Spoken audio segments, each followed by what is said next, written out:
Vinyl community, I'm back to do a recent vinyl finds video, and it's been a while. The stuff that I'm going to show you today is just, I have this routine. So I buy records, I keep them in a pile of to play records, like, you know, the deal, and hopefully I can play them 2-3 times before I want to shelve them.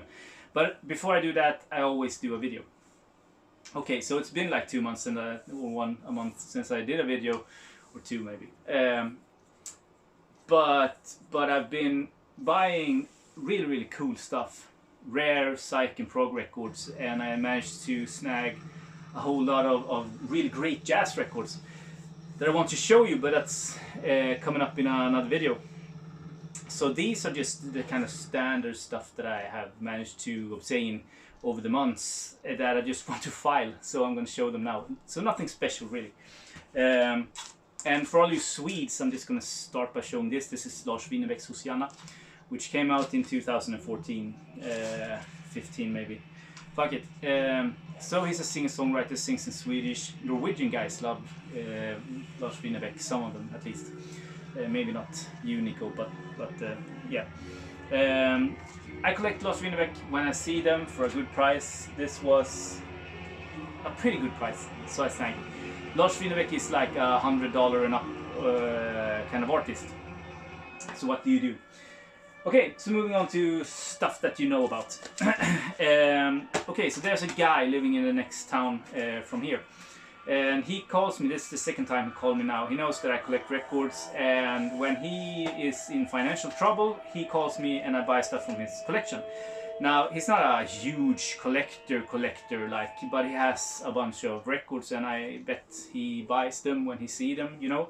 And some of them he just don't want to sell, and obviously I respect that.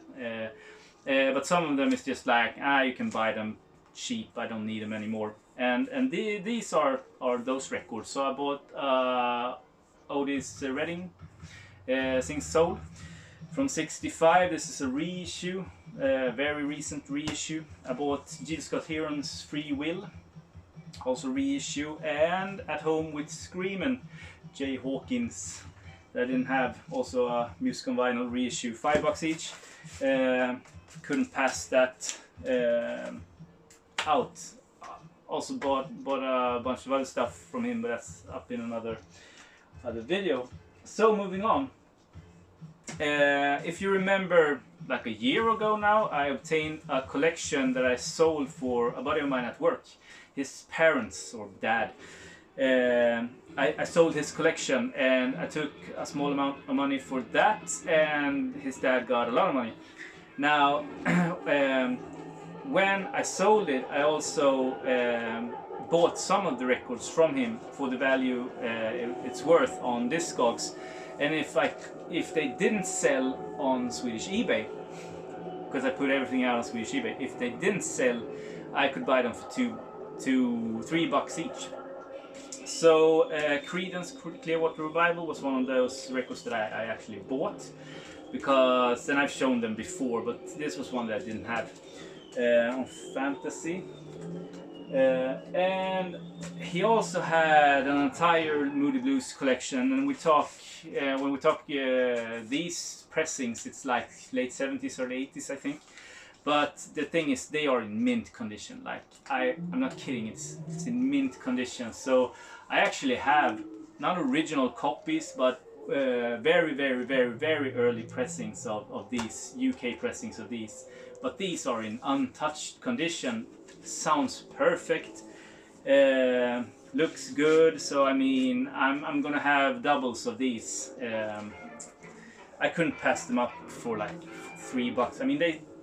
That's what they cost, but it's too little money to not just add to the collection, if you know what I mean. This was one that I also bought actually, Heart.